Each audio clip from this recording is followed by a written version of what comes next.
بسم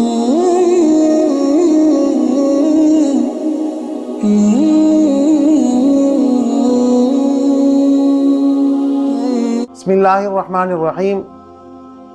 ام المؤمنین حضرت عائشہ صدیقہ رضی اللہ تعالی عنہ کے پاس جب کوئی سائل مانگنے کے لیے کوئی چیز مانگنے کے لیے آتا، جس طرح کے مانگنے والوں کی اور سائلوں کی ایک عادت ہوتی ہے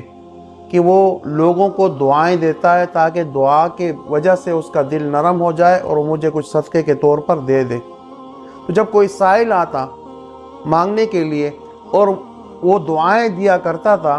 تو عائشہ صدیقہ رضی اللہ تعالی عنہ سب سے پہلے ان کو دعائیں دیتی تھی اور خوب دعائیں دینے کے بعد پھر اس کو کچھ نہ کچھ صدقے کے طور پر دے دیا کرتی تھی۔ تو کسی نے پوچھا،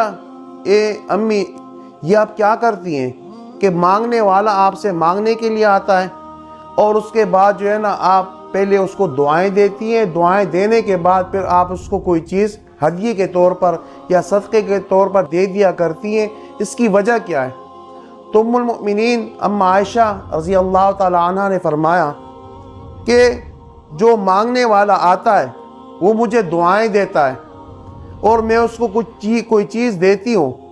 تو ظاہر بات ہے اگر اس کو میں صرف ہدیے کے طور پر کوئی چیز دے دوں تو اس کا احسان تو مجھ پر زیادہ آ جاتا ہے، اس لیے کہ جو چیز میں اس کو ہدیے کے طور پر یا صدقے کے طور پر دیتی ہوں تو دعا تو اس سے کئی درجہ بہتر ہے اور افضل ہے، تو ایک افضل چیز وہ مجھے دے کے جا رہا ہے اور میں اس کو صرف کوئی ہدیے کے طور پر صدقے کے طور پر کوئی معمولی سی چیز دے دیا کرتی ہوں، تو اس سائل کا مانگنے والا کا احسان تو مجھ پر زیادہ ہو جاتا ہے۔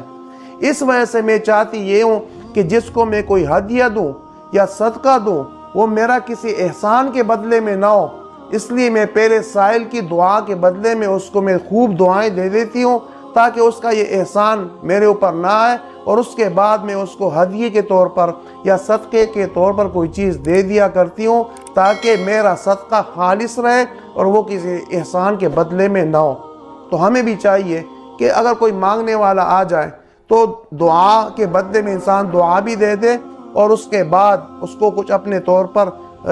ہدیے کے طور پر یا صدقے کے طور پر دے دیا کرے۔ یہ اللہ تعالیٰ کا ایک انعام ہوتا ہے کہ اللہ تعالیٰ اگر آپ کے در پر اور آپ کے دروازے پر کسی مانگنے والے کو بھیجتا ہے تو اس کو خالی ہاتھ نہیں لوٹانا چاہیے۔ اللہ رب العزت سے دعا ہے کہ اللہ رب العزت ہمیں بھی اپنے نام پر خیرات کرنے کی اور صدقات ادا کرنے کی توفیق عطا فرمائے۔ وما علینا الا البلاغ المبین۔